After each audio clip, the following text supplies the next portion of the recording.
La letra con sangre entra. Bueno, seguramente no viviste esa etapa. Yo sí la viví. Y lo que te puedo decir es que, pues sí, se aprende a base de trancazos, de borradorzazos, de gizazos, de cocos y de cosas por el estilo. Pero ahora la educación ha cambiado, por lo menos ese trato ha cambiado. Pero hay maestros, hay alumnos y hay padres y madres de familia que están pidiendo cambios en la educación precisamente por la falta de autoridad. ¿Cómo está este tema? Bueno, lo que sí sé es que urgen cambios y que si seguimos haciendo lo mismo, vamos a tener los mismos resultados.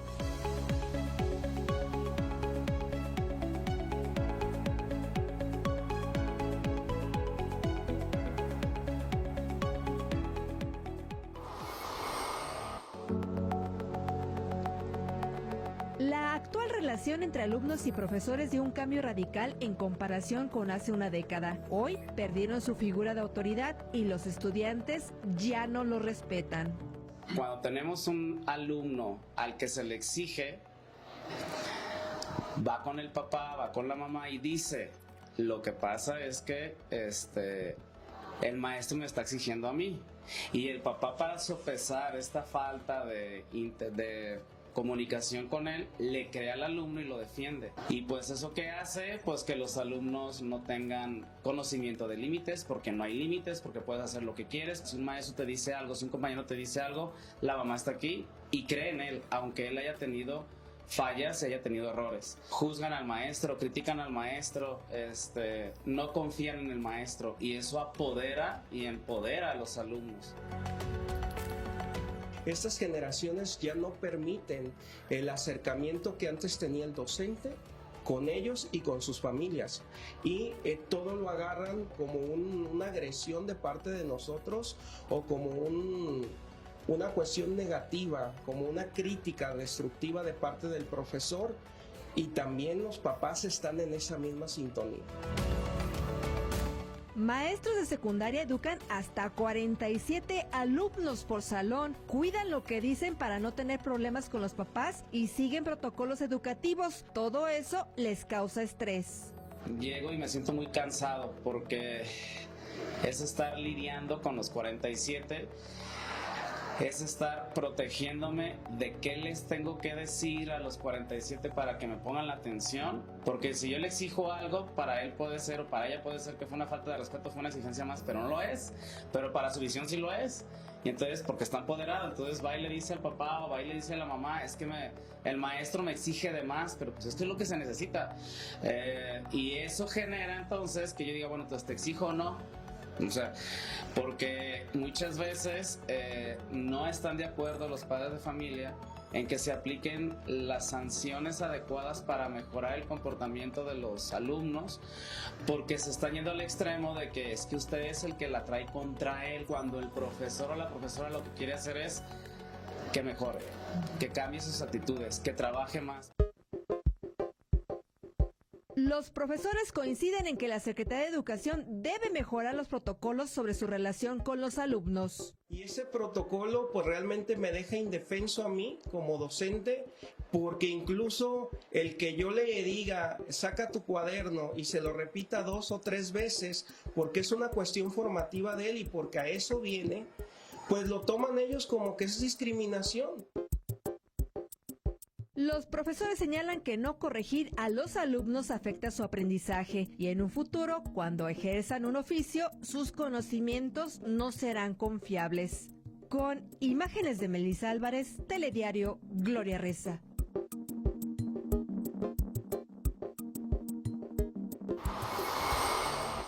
Bueno, para hacer cambios es muy importante que pasemos a lo que dice la gente. Lo que vamos a ver a continuación es un video de un maestro.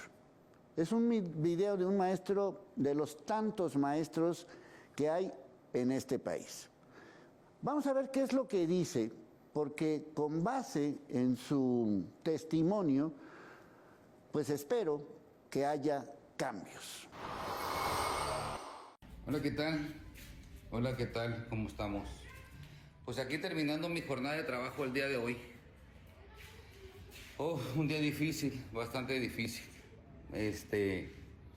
Una calidad de niños tremenda, de veras. Unos niños desafiantes, niños amenazantes, niños indisciplinados, niños cada vez más con una hiperactividad violenta, niños que pues me demuestran que no hay reglas en sus casas. El día de hoy fue un día difícil, muy difícil. Hablé con los papás, di sugerencias, esperemos que esto cambie. Vivimos tiempos difíciles, profes, y esto es dirigido para todos los profes, y más los profes que tenemos ya muchos años de servicio, que estamos en un choque generacional tremendo, no con los niños, con los padres.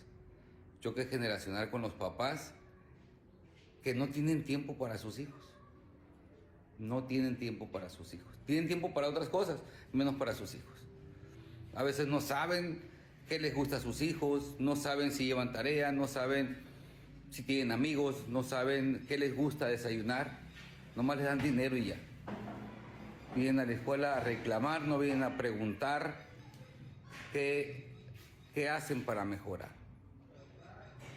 Una sociedad, no doble moral, triple, no sé cuántas morales tiene, ya esto va en decadencia. Los planes y programas que tenemos el día de hoy no funcionan a la exigencia de la realidad que tenemos.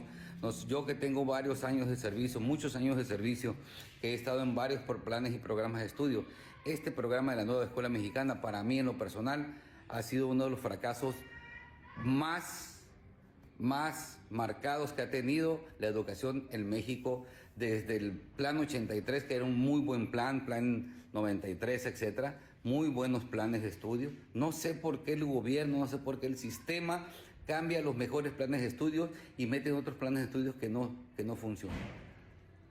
Probablemente este plan de estudio funciona en Noruega, funciona en otros países donde hay otra cultura, otro pensamiento, hay otra economía, hay otros valores, hay otra responsabilidad, pero en México no. Choca mucho con lo cotidiano. Entonces el día de hoy me manifiesto de esa manera, de verdad, cómo han pasado los años. Esa educación, esa sociedad del padre responsable, esa sociedad del padre de familia que se sentaba con su hijo a trabajar. No, papás, los hijos no ocupan tablet, no ocupan iPhone, no ocupan nada, ocupan simplemente atención. Atención, respeto, cariño, que sean tomados en cuenta. Que su hijo no sea un Gasparín en su casa. Los buenos ejemplos hacen una mejor generación, papás. Yo los invito de veras a mejorar esta situación, esta cantidad. Para venir a estudiar se requieren actitud, ganas, buena educación de casa principalmente. Una buena educación de casa. Si no hay una buena educación en casa, la educación no va a funcionar, porque el profe tiene doble trabajo: inculcar valores y la educación que marcan los planes y programas. De verdad, es un trabajo difícil, con una sociedad de cristal, una sociedad que no le puedes hablar feo al niño, no le puedes dejar sin recreo, no le puedes mandar notas porque se va a frustrar y porque estás violentando el derecho superior a la niñez. Panflinas, como dicen algunas personas. No, papás, así no es. Si usted tiene un hijo, atiéndalo. Y atiéndalo con el mismo amor y cariño como lo hizo. Así con esas ganas que le echó para tener un niño. Así con esas ganas atiéndanlo también. De verdad. Y la sociedad va a cambiar. Si tenemos papás más responsables, si tenemos papás que saben hacer lo que hacen. No papás nada más por una noche de copas, no papás por una carne asada, que ya jamás vuelven a ver otra vez a la chica, ¿no? De verdad, estamos cayendo en muchos aspectos muy malos. Saludos y que tengan buena tarde. Bueno, sobre este testimonio y sobre este caso, hablamos en Telediario con el secretario de Educación, Juan Carlos Flores Miramontes, el secretario de Educación de Jalisco. Esto fue lo que nos dijo. bienvenido, muchas gracias. Muchas gracias, qué gusto estar con ustedes. Bueno, posiblemente a ti no te tocó, pero a mí sí me tocaron reglazos y, ¿cómo se llama? Platícale lo de las corcholatas. Lo de las corcholatas, ponían unas corcholatas aquí, nos hincaban y dicen, pues así aprendiste, ¿no?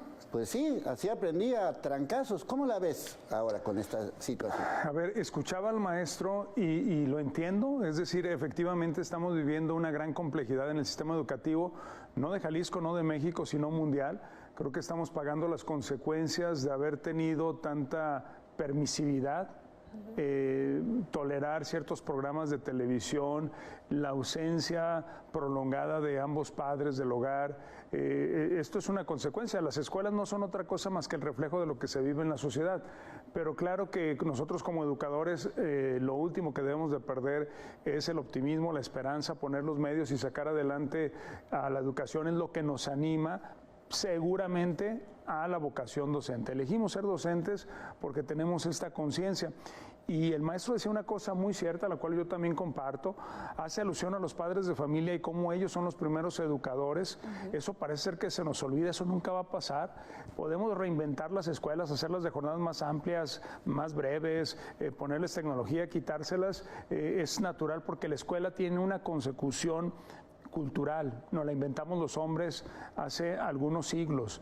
La familia no. La familia es de origen natural, si queremos verlo, incluso de un origen sobrenatural, incluso divino, y tiene una razón.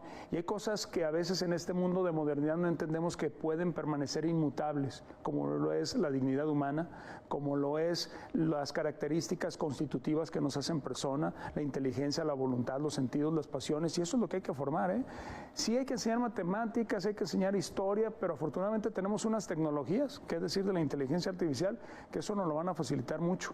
Yo decía hace poco con un grupo de empresarios que como maestro de matemáticas, que es mi área de especialización, yo necesito pocas horas, tal vez semanas, para regularizar un alumno en temas de matemáticas de secundaria, preparatoria o universidad.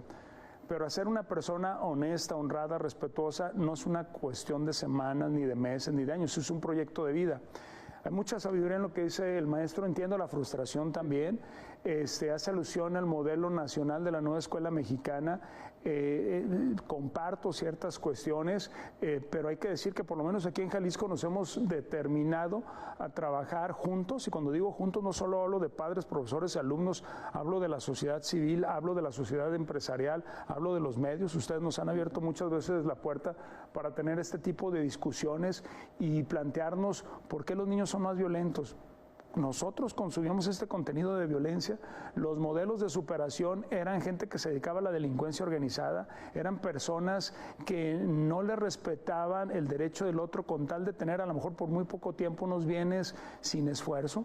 O sea, eso es el mundo al revés, como tú lo decías, Leonardo, son los patos tirándoles a las escopetas, pero creo que esto tiene límites, no es sostenible, eso tiene que cambiar, lo tenemos que cambiar.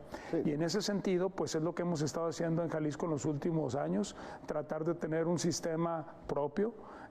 Hoy, con la incorporación del gobernador Pablo Lemus al estilo Jalisco, o sea, tiene esa denominación, esa característica de defenderlo ante ciertos vaivenes que podríamos discutir largo y tendido, lo de la nueva escuela mexicana, que sin duda tiene virtudes, pero también hay que decir que tiene muchas omisiones. Sí. Y en ese sentido, pues, tenemos que seguir trabajando juntos y no perder el ánimo.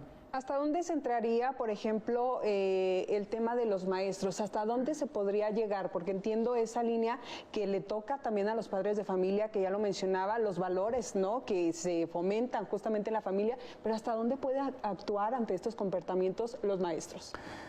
Fíjate, Ani, yo dividiría la respuesta en dos. Una, hoy hasta que la ley lo permite, lo que permite la ley, ¿eh? No dejamos de ser sobre todo los maestros de instituciones públicas, funcionarios públicos, y hay que decir, y yo lo escucho mucho de mis compañeros docentes, este concepto de que se está judicializando la educación. Impensable esto que tú describías, el maestro que lo hace en estas épocas, inmediatamente tendría que enfrentar procesos del órgano de control interno, penales incluso, inmediatamente se separaría del cargo y demás. Y claro, los extremos no son buenos, evidentemente. no hay que temerle al miedo, y eso no es humano. Tener miedo sí, pero temerle al miedo no. Es decir, ser precavido con el tema de la ley y respetar los derechos humanos, por supuesto, pero que eso te impida a ejercer tu vocación es una situación delicada. Entonces, la primera parte de la respuesta diría, lo que la ley permite es donde el maestro se siente cómodo haciendo. Pero obviamente la vocación trasciende esa sensación de solo cumplimiento. O sea, alguien que tiene verdadera vocación lo que quiere es la transformación del otro. Lo que quiere es que si le llega un niño violento, que esa violencia sea desmantelada, se canalice esa energía en otra situación. Si un niño no sabe, pues hay que enseñar. Eso le da satisfacción al maestro. Es decir, los maestros obedecemos a una vocación muy similar a la del médico, a la de la enfermera, pero sí hay que aclarar una cosa, y eso tiene que ver con los padres de familia.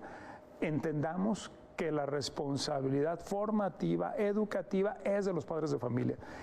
El maestro es en el que delegamos esa cuestión especial porque nadie está obligado a saber de historia, de arte, de ciencias a un nivel muy profundo. Yo hago la misma analogía en tema médico. ¿De quién es la responsabilidad de la salud de los niños o de los hijos? Pues de los padres de familia o del tutor. Claro, lo llevo con un médico para que me dé algunas instrucciones. Y fíjense qué curioso, no aceptaríamos un médico que nos deje en paz, que no nos quiera dar malas noticias y que por tal de quedar bien no nos haga un buen diagnóstico, ¿verdad? Sí, sí. No, pero en la docencia a veces a eso obligan. Yo he escuchado maestros que dejan de encargar tareas, por ejemplo, porque tienen problemas con los papás. Pues es un absurdo. Si didácticamente o pedagógicamente yo considero que dejar una tarea en casa es bueno, la tengo que dejar, y no valorar si va a ser bien recibido o no bien recibido por un grupo de WhatsApp. Hoy los maestros, desde la pandemia para acá, antes las mamás y los papás se reunían a conversar sobre el maestro, sobre la maestra, a las afueras de la escuela o en un café. Ahora es en grupos. Ahora es en grupos, y la verdad es que aquí hay que animar a la prudencia. Esos profesionales de la educación están haciendo su mejor esfuerzo, y sin duda a veces tenemos casos lamentables, pero esos los tenemos esporádicamente. Cuando todos los días abren 15,000 escuelas, muchas de ellas con doble turno, maestros que trabajan 2 jornadas en una primaria, después se van a una secundaria, una prepa a dar horas, porque hay que complementar pues el ingreso familiar y demás. Sabemos del desafío económico y hay que reconocerles su contribución.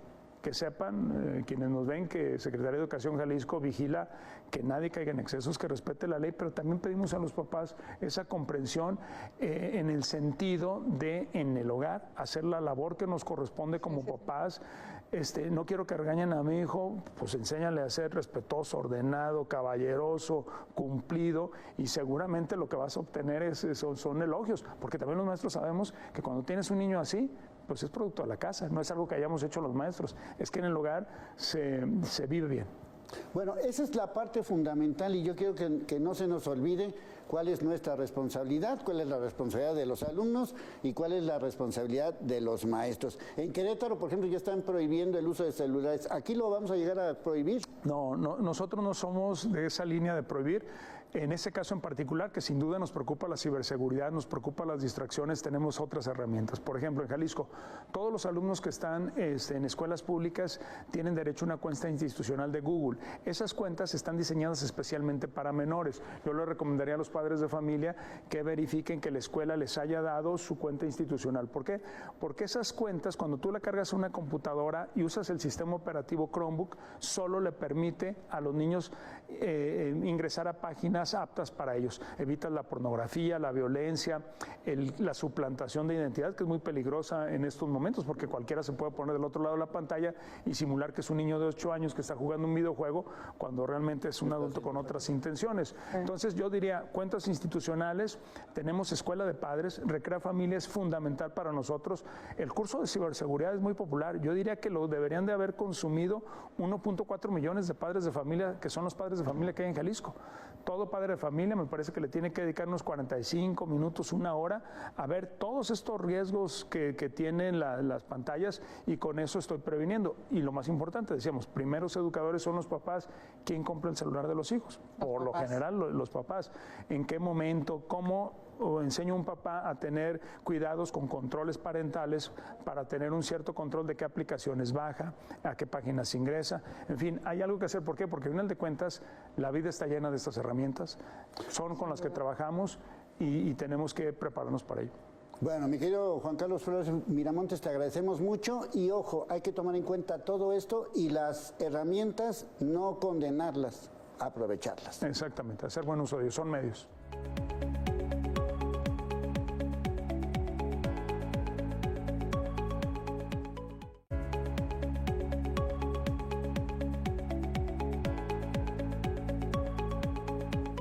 Nuestros invitados saben y viven lo que dicen y hacen. Y bueno, esa frase, pues no tan célebre, pero que sí se utilizaba mucho, recordarás, mi querida Itzia, esa frase de la letra con sangre entra. ¿Te acuerdas de esa frase? ¿Cómo no? Para mi abuelo, maestro de pueblo, era pan nuestro de cada día. Sí. Y este tipo de situaciones, pues yo también las viví, donde pues los maestros pues nos golpeaban. Si no hacías la tarea, pues te daban un reglazo o un borradorzazo o te pellizcaban y te hacían castigos tremendos castigos. Sí, cargar piedras. Ladrillos, hincarse en el sol. Sí, me tocó inclusive que ponían unas corcholatas. Ay, Dios. Y te hincaban. Ah, caray. Entonces, pero pues muchos dicen, bueno, pero así aprendimos. ¿Cómo la ves tú eso, esa parte? Híjole, Leonardo, yo creo que sí es un tema complejo porque estamos hablando de una época, ¿no? De un contexto incluso social muy diferente al actual. Ciertamente, en aquella época remontémonos, ¿no?, a estos salones en donde, en el caso, por ejemplo, de mi abuelo, tenía alumnos de primero a sexto, unos de 6 años, pero otros de 18 o hasta 20 años. Sí. Entonces, mantener el orden, la disciplina en un espacio como esos, pues era muy complicado. Y estamos hablando de grupos de 50 alumnos o incluso más, ¿no? Creo que es bien importante ver el contexto, ver lo que hay detrás, pero yo creo que la clave está aquí, sí, en la disciplina, ¿no? ¿Cómo lograr la disciplina en el aula? Eso es un reto y ha sido un reto desde entonces, ¿no? En tiempos actuales hablamos mucho de la disciplina con amor, por ejemplo, ¿no? Sobre todo está pensando desde casa, ¿no? La disciplina es como parte del comportamiento del ser humano que pues se conforma desde los valores que se viven en casa. Entonces, en el tema de disciplina, la familia es súper importante. Creo que algo que se mantiene de aquel entonces a como un común es la importancia de la familia en el desarrollo de nosotros como seres humanos, ¿no? Y hoy en día hablamos de la crianza positiva, ¿no? La respetuosa, crianza respetuosa. Exactamente, la crianza respetuosa como rutas, incluso como métodos, como sistemas, ¿no? Que invitamos a las familias a que tomen, a que se formen. Nosotros en una de las encuestas que hicimos con un programa que teníamos sobre crianza positiva, pues comprobábamos que prácticamente todas las familias que toman un proceso de formación, un taller, etcétera, les ayudan a transformar y a mejorar su manera de acompañar, ¿no? Porque como decías antes, pues ahí va la chancla, el golpe, lo que fuera, y estas metodologías les ayudan, les dan otras herramientas, pues, para transitar en este proceso de acompañar a los hijos en su etapa de crecimiento, en esta que es tan importante, ¿no? La infancia y la adolescencia. Sí, ya en alguna ocasión ya estuviste aquí con nosotros hablando de este tema de los niños de la pandemia. ¿Tú crees que este tema, y hicieron un estudio muy especializado en eso, pero sí de alguna manera el tema de la pandemia, aunque ya pasaron 4 o 5 años de estar ahí recluidos, como que seguimos sin saber exactamente cuáles van a ser las consecuencias de esa pandemia, de ese encierro, pues, particularmente en las escuelas y en los niños, ¿no? Sí, muy de acuerdo.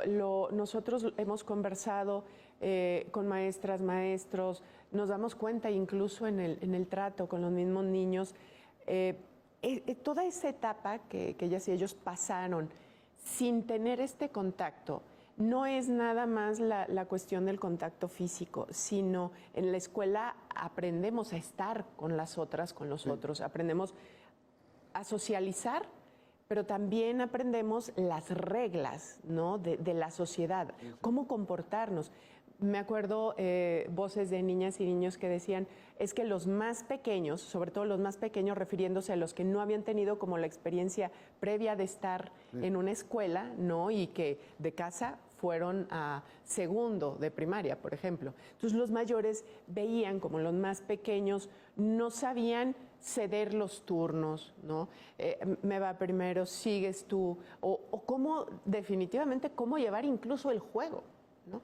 Cómo apropiarse de su espacio, pero también respetando el de los otros. Entonces, ese tipo de cosas, lamentablemente, no sabemos, como bien lo acabas de comentar, todavía no nos damos cuenta, creo, de hasta dónde pudo haber llegado este daño. Pero algo que veo, Leonardo, muy positivo, es que la importancia de la salud socioemocional de los estudiantes, igual que de los docentes, igual que de las familias, ha sido un tema que cada vez estamos mencionando más. Incluso para nosotros, desde Mexicanos Primero, Jalisco, lo consideramos un tema prioritario, porque sin duda lo que está pasando en la mente, en el interior de la persona, pues va a afectar lo que ocurre en su día con día. Y en el caso de lo que a nosotros nos ocupa, que es el aprendizaje de las niñas y niños que ejerzan su derecho a la educación, pues muchas veces si internamente no tienen la condición, pues va a ser muy difícil que aprendan, ¿no? Cómo se concentran, cómo adquieren conocimiento cuando su mente no está emocionalmente en condiciones de apertura, ¿no? Sí, es que lo que tú dices es muy importante, por eso mencionaba, porque hay casos donde el niño de primer año estuvo en una escuela. Sí. Cuando estuvo en segundo, estuvo en su casa. En tercero a lo mejor fue híbrido. En cuarto, pues a lo mejor ya regresó a la escuela. Bueno, han sido 4 años o 5 años de escuela, tomando en cuenta que esto empezó, digamos, del 2020 a la fecha. Así es. Han sido 4 años de escuela completamente diferentes.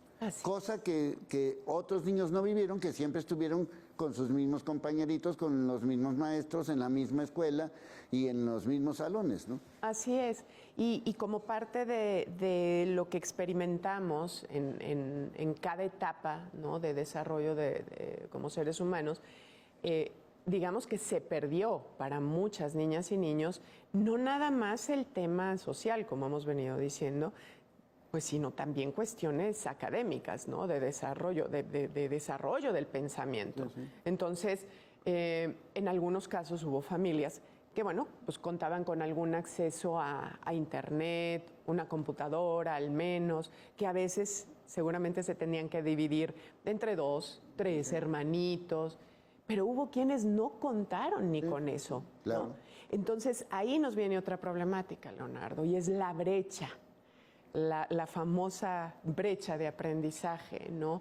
Entonces hubo quienes pudieron más o menos seguir un proceso, pero hay otros tantos que definitivamente no tenían elementos, ¿no?, para aprender durante todo ese tiempo, y eso también les lleva a una frustración. Las niñas, los niños se dan cuenta cuando no saben y se sienten mal por no saber. Sí. Y luego eso detona toda una serie, o puede detonar toda una serie de otras problemáticas emocionales e incluso psicológicas, ¿no? Sí, lamentablemente. de esos temas también hay que hablar porque, pues más allá de lo que vemos casi todos los días, pues hay agresiones de todo tipo, ya hay personas muy afectadas y sobre todo, a final de cuentas, pues ahora sí que nadie nos educó para vivir lo que estamos viviendo. Por eso urgen cambios.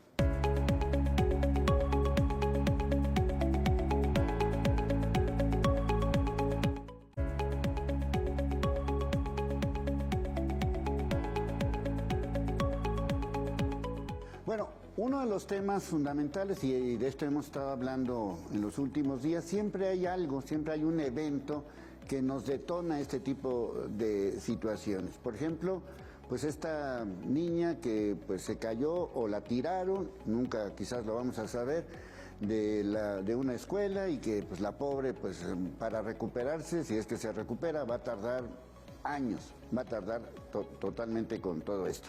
Y otro tipo de situaciones que hemos estado viviendo últimamente, el famoso bullying, que ya lo hemos abordado también aquí en Cambios, pero sí consideras que estos, no sé si llamarlos nuevos sistemas educativos, más permisivos, menos regaños, menos castigos, provocan que haya más bullying? Yo creo que más que el menor castigo, lo que sí tenemos que observar son las ausencias, Leonardo. Aunque se trate de un modo de disciplinar diferente, sigue estando la disciplina de fondo. Sí, tal vez la forma no es como la de antes y me parece que eso es muy positivo porque también eso puede llevar a otros extremos y a otros tipos de violencia, ¿no? Entonces, si bien hay estas como nuevas formas de acompañar a las infancias, yo creo que sí lo importante es acompañarlas, ¿no? Y ahí es donde sí quisiera insistir en la importancia que tiene el estar, pero me refiero a la presencia completa, plena, estar con las niñas y con los niños. Entonces, es mucho más cómodo ahora, ¿no? Desde entregarle a la niña o al niño el celular para que se esté quieto y tal, y el papá, mamá, cuidador, centrarse también en lo suyo, ¿no? Y pasar la pantalla simplemente. O sea, la ausencia creo que es el gran enemigo de todos, y me refiero en la ausencia en las relaciones en general. Sí. Y otro de los temas que también yo creo que ahorita muchos también padres se pueden identificar con estos temas son los programas de estudio. O sea, volvemos otra vez al caso de un niño que en este caso a lo mejor más grande, quizás estamos hablando de ya un niño que ya pasó primaria y secundaria. Ese niño de primaria, o niña de primaria y secundaria, ya pasó por un modelo educativo, quizás el último o el más reciente de Peña Nieto, el modelo educativo de López Obrador, ya pasó por la pandemia, ya pasó por otra serie de circunstancias, convive ya más grande con las redes sociales. Pues ese niño entre primaria y secundaria ya vivió más que todo lo que vivimos nosotros juntos, ¿no? Así es. Y eso también hay que tomarlo en cuenta, ¿no? O sea, digamos, no es ni juzgarlo ni criticarlo, es la realidad. Claro, y por ejemplo, Leonardo, en ese sentido, hace tiempo hicimos un estudio, ¿no? y con docentes, junto con el IEG, y en este cuestionario breve, uno de los puntos que se mencionan como pues una de las preocupaciones de los docentes, además de la salud socioemocional, de la falta de infraestructura, etcétera, pues es justamente el tema de los cambios de modelos educativos tan frecuentes. O sea, pues como en cualquier otro proceso en donde hay un cambio, se requiere cierta continuidad para ver si aquello que está sucediendo pues funciona o no funciona, ¿no? Y no quitar o cambiar por cambiar nada más porque cambiamos de gobierno o de partido político incluso en el poder. Sí, ¿no? inclusive ahora lo estamos viendo con este polémico tema de las infancias trans, como las están llamando, que también hay muchos jóvenes, niños, que viven ese, pues no sé, conflicto, esa situación, y que también siento que es otro choque para su educación, ¿no? Sí, y tal vez aquí nos tendríamos que basar sí o sí pues en la Convención de los Derechos de las Niñas y los Niños, ¿no? Y el derecho que tienen todas y todos, no importa el lugar de origen, el sexo, la raza, etcétera, todos tienen derecho a cosas básicas como es la vida, como es la seguridad, como la educación, ¿no? Y la educación también vista como un derecho que le llamamos habilitante, ¿no? Un derecho que nos permite tener acceso a muchos otros derechos, incluyendo el de la salud. Entonces, más allá de la condición de las personas, sí me parece que es un momento históricamente relevante en cuanto a que no debemos perder el foco, ¿no? En cuanto a todos somos personas, seres humanos, y todos merecemos lo mismo en ese sentido, ¿no? La defensa de los derechos humanos es clave aquí. Este video con el que hemos estado platicando, de este maestro que pues ahora sí que se atrevió porque pues no todos los maestros tienen la posibilidad o tienen, pues si quieres llamarlo, la valentía de expresarlo tan abiertamente, y que muchos maestros se deben de sentir identificados con esto, porque esa es la parte que también hay que abordarla. ¿Qué opinas de esto? O sea, decir, estos maestros se están quejando de los padres o los padres se quejan de los maestros. ¿Cómo llegar a esa relación que, como tú decías al principio, pues si te lo dijo tu maestro, lo tienes que hacer y se acabó el asunto? Sí, Leonardo, yo creo que tenemos un reto, bueno, varios retos. En el caso de las y los docentes, el tema de la relación familia-comunidad escolar, pues es uno de sus grandes preocupaciones, ¿no? ¿Cómo llegar a poder entablar un diálogo respetuoso en el que tanto la familia como el docente o la docente asuman su rol y no, ahora sí que se pisen los unos a los otros? Sí. Creo que es clave, sí, la comunicación y una comunicación en el marco de ese respeto, pero sobre todo poniendo al centro lo que se tiene en común. A la maestra y al maestro lo que más le importa también son las niñas y los niños. Ahora, nos preocupa mucho en Mexicanos Primero Jalisco lo que está sucediendo con los docentes, porque, y con lo que está sucediendo me refiero a este tipo de conflictos como el del maestro, ¿no? que está narrando, en donde se asoma un cansancio, ¿no? Y me refiero no nada más a un cansancio físico. Sí, sí. Mentalmente es un desgaste muy fuerte, porque nosotros cuando estamos con nuestros estudiantes no nada más nos preocupamos porque aprendan, que eso es como lo prioritario, ¿no? Que ya lee, muy bien, ¿no? Que ya pudo hacer la suma, la resta, etcétera. Pero hay veces que vienen con cosas que trascienden el aprendizaje académico, y me refiero a cosas, como decíamos hace un momento también, pues emocionales, sí. Problemas en la casa, etcétera, y se detonan dinámicas que dentro de la escuela pueden generar cuestiones como esto del bullying, ¿no? Y entonces, pues afectar la convivencia. Entonces, volviendo como al tema, ¿y qué hacer? Sí creo que se necesitan espacios, institucionalmente hablando, ¿no? Espacios en donde las mamás, papás, cuidadores puedan expresarse, puedan ser escuchados por las y los docentes y viceversa, ¿no? Y creo que en muchas de las escuelas se cuentan con estos espacios, pero lo que me parece que nos está faltando es la misma participación de la familia. Lamentablemente es una de las, de las quejas de las y los maestros, que se convoca a juntas, y se convoca a juntas especialmente por niños que tienen alguna problemática. Justamente son los papás de estos niños los que no asisten, ¿no? Los que no vienen.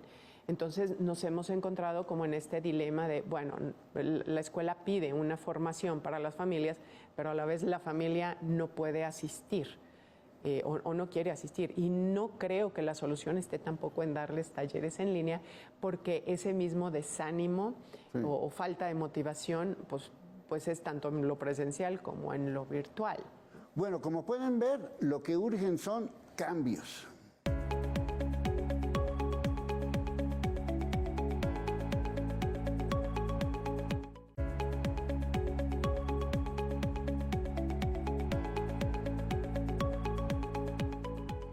Bueno, como podemos ver, pues no solamente es cambiar un modelo educativo, que entre un nuevo secretario de no sé dónde, que cambien ahora los sistemas de tecnología, que haya más acá, que haya más acá. A final de cuentas, pues estamos hablando de una relación entre los niños, los jóvenes, los adultos o casi adultos, los maestros, las maestras, los padres, los cuidadores, las madres, la familia entera. qué cambios necesitamos y esa parte es la que, insisto, todavía no la alcanzamos a medir. Todavía esta generación pandemia o esta generación redes sociales, todavía no sabemos hasta dónde van a llegar. Ahí donde tú estás, mi querida Itzia, han hecho varias conclusiones o cambios o han propuesto varios cambios, ¿no? Así es, así es. Entre ellos quisiera traer 3 cosas a colación con respecto a este tema. ¿Cuáles cambios? Creo que uno y prioritario es escuchar con mucha atención, con mucho cuidado, con mucha sensibilidad a las maestras y maestros, ¿no? No podemos pensar que lo que están viviendo ahorita en el aula es lo mismo que se vivía hace 10 años. No. Ni hace 20 y mucho menos hace 30 años. Hay muchas cosas que han cambiado. ¿Qué necesitan los maestros? Desde Mexicanos Primero Jalisco, para nosotros eso es una prioridad. Sí, sí. Por todas las implicaciones que tiene el ser docente. Segundo aspecto, esto no está en una sola cancha, Leonardo. La relación familias con escuela es indispensable aquí. Y tercer aspecto, también esto es una corresponsabilidad que incluye a los gobiernos. Como gobiernos debemos pedir, nosotros como ciudadanos debemos pedir al gobierno estrategias certeras, estrategias, y sí, puedan ser cambios, Leonardo. El tema es el cambio con un sentido, con una dirección basada en evidencia. Y cuando digo basada en evidencia, quiero decir conociendo la realidad de primera mano y sabiendo cuáles son las problemáticas prioritarias, ¿no? Y no tratar de copiar otros modelos que no necesariamente nos van a resolver lo que nosotros estamos pues teniendo como un principal problema, tal vez, ¿no? Nosotros en Mexicanos Primero Jalisco hablamos de que el derecho a aprender se puede cumplir a través de que los niños estén, aprendan y participen. Esas 3 cosas. Y con estar nos referimos a que puedan asistir a la escuela regularmente y que las condiciones de la escuela les permita estar ahí. Y me refiero a que mientras en Jalisco todavía 16 de cada 100 escuelas no tienen al menos uno de los servicios básicos, agua, luz, lavamanos, sanitarios. Sí, sí. Eso ya es un impedimento, ¿no? Cuando una escuela no tiene agua, pues los maestros se ven en la necesidad de regresar a los niños a casa, porque ¿cómo usan los sanitarios, por ejemplo? Sí, estamos hablando de 1 de cada 6 escuelas, o sea, no estamos hablando de poquitas, pues. Así es. Entonces, y ya en número, pues ya son un chorro tal, ¿no? Exacto. Entonces, creo que es muy importante en este punto que se analicen los datos con mucho cuidado, y con datos me refiero a sí la evidencia, sí al número, pero también al dato cualitativo, o sea, la pregunta a los maestros, a las familias y a las mismas niñas y niños. Sí. Cuando a las niñas y niños les preguntas, ¿qué no te gusta de la escuela? Mientras nos sigan diciendo que lo que no les gusta es que les peguen, les griten, les digan apodos, pues los niños están preocupados por la convivencia, por la sana convivencia. No están pidiendo recursos tecnológicos, impermeabilización, ¿no? De hecho, acaban de hacer ustedes una encuesta sobre ese tema y las respuestas eran tremendas, ¿no? Así es. A los niños les preocupaban eso, temas relacionados con el acoso escolar o el bullying, los baños, y que no les encanta hacer tarea, ¿no? Pero bueno, eso también es como parte del proceso, ¿no? Entonces, un gobierno que escuche y que, como te decía, tome, no sé, la acción, que ponga en práctica sí los proyectos, sí las políticas, pero con base en esto que está siendo la prioridad para las personas, ¿no? Entonces, creemos que si bien el tema en educación no es inmediato, ¿no? Tenemos ahorita la oportunidad de arrancar un sexenio y poder decir cómo estamos ahorita y cómo queremos llegar de aquí a 6 años, ¿no? Entonces, en ese sentido, creo que Jalisco tiene una gran oportunidad, ¿no? Hay maestras y maestros extraordinarios y yo creo que ellos son la clave también de todo este proceso, acompañados, por supuesto, de las familias, sí o sí. Sí.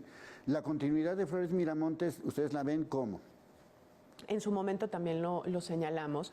Vemos cómo esta parte muy positiva de que no es necesario aprender, llegar y ver qué ocurre, si no sería etcétera. todavía peor. Como les pasa a todos los funcionarios, ¿no? Y nos parece que hay retos, los hemos señalado, y nos parece que entonces la gran oportunidad es todos esos retos que no nada más señalamos nosotros como asociación, sino que desde la misma Secretaría, en un ejercicio muy crítico, seguramente lo tienen muy claro, pues se atiendan, ¿no? Se atiendan y se atiendan como prioridad. Porque ahora sí que, igual que con la pandemia, Leonardo, ¿de qué nos sirve que ocurran cosas a veces negativas, ¿no? Si no aprendemos de ellas? O sea, todo lo que se vivió en el sexenio pasado es un cúmulo de aprendizaje que, si se coloca, en este caso, el secretario, y confiamos en que así sea, desde una postura de apertura, de flexibilidad y también de humildad, ¿no? Se aprenda, se enmienden los rumbos, se aprenda, se aprieten las tuercas que se tengan que apretar, se sostenga lo que ha funcionado también, porque hay cosas que también han funcionado, y en esa ruta yo creo que nos puede ir muy bien. Sí, porque además de todo esto, pues hay que tomar en cuenta que ya como sea, murió un niño porque se quedó aplastado en una barda, que se cayó, por lo que sea, que también es muy importante eso, ya estamos hablando de un niño muerto. Los casos de abuso sexual que, pues en el caso de Jalisco, Educación o los maestros o la Secretaría de Educación sigue siendo un tema fundamental que tampoco se ha tratado, lo siento, lo suficientemente a fondo y que también forman parte de esta realidad. O sea, lo que tú decías, ¿cómo puedo estudiar cuando pues el techo es de lámina o cuando hace calor, pues me muero de calor o cuando hace frío me muero de frío, ¿no? Claro, claro. Y esas cuestiones que estás mencionando es a lo que nos referimos con prioridades. A ver, primero, para que los niños tengan su derecho a la educación, pues primero que vayan a la escuela. Sí. ¿Qué les impide que vayan a la escuela? Ahora, ya que están en la escuela, pues necesitan tener una escuela digna. Sí, sí. Y con digna me refiero no nada más a lo que mencionábamos hace rato, sino incluso cosas como esta. ¿Cuál es el estado de las escuelas, de los edificios de las escuelas de Jalisco? ¿Cómo podemos estar seguros de que esto no va a volver a ocurrir? No puede volver a ocurrir. Sí, sí. Es una vida. Sí. Y esa no tiene precio, sí, ¿no? Entonces, aspectos aparentemente tan básicos como estos no están garantizados en las escuelas. Ahí es donde debemos tener muy claro cuáles son las prioridades, ¿no? Tenemos escuelas que no cuentan con suficientes maestros, por ejemplo. Algo de lo que las familias también nos han comentado con frecuencia es eso, ¿no? Sí, sí. Hay una falta de maestros. Y entonces tenemos a maestros que a veces pues tienen que cubrir 2 o más grupos. Sí. Entonces, ¿en qué condiciones puede ocurrir el aprendizaje ahí? ¿No? Cuando como maestros normalmente pues estamos orientados a impartir pues por nivel incluso, ¿no? Ese es uno de los temas que se ha procurado ir cambiando. Sin embargo, pues sigue siendo todo un reto, ¿no? Como te decía, tener en un solo salón a niños de primero a tercero o de cuarto a sexto, sí, como puede ocurrir en una escuela multigrado, ¿no? En donde pues hay 2 docentes, incluso uno de ellos, además de la clase, pues tiene que llevar todo el tema administrativo. Esas son prioridades, me parece, Leonardo. ¿Cómo están nuestros maestros?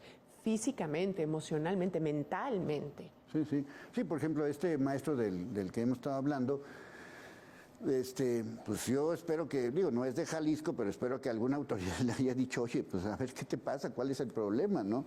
Yo creo que un poco como escucharlos, porque los testimonios que nosotros hemos recibido son muy semejantes, es decir, es que yo le digo algo al niño y ya me contesta, ya me amenaza de que me va a acusar de abuso sexual, de que me va a acusar de golpes, de que me va a acusar de que no sé qué, y entonces el maestro dice, pues mejor no le digo nada, claro, mejor haz lo que se te pegue, y además ya no reprueban, en fin, una serie de situaciones, ¿no? Así es, y lamentablemente lo que hay de fondo, tanto en el maestro al que hace referencia en este video, como probablemente en muchos, es una desesperanza y también un cierto miedo, yo entiendo un miedo, ¿no? Y la desesperanza y el miedo, pues no son buenos compañeros para ningún trabajo, y lo voy a hablar en esos términos, ¿no? Tú y yo estamos aquí y estamos conversando y estamos tratando de dar lo mejor de nosotros porque nos sentimos seguros, nos sentimos bien, ¿no? Pero ¿qué ocurre con alguien que va a su trabajo con miedo, pensando que no hace ningún cambio a través de lo que aspira, ¿no? Como maestros aspiramos a hacer cambios para bien en la vida de las personas. Entonces, enfrentarnos en esos escenarios como docentes nos puede llenar de mucha frustración y eso pues afectar nuestro propio desempeño con toda razón. Bueno, pues estamos hablando nada más y nada menos que de la educación. No es un asunto cualquiera porque pues de esta educación pues ahora sí que dependen todos los cambios. Bueno, pues a nuestros invitados muchísimas gracias, al equipo de producción, de información. Soy Leonardo Schwebel, cambio y fuera.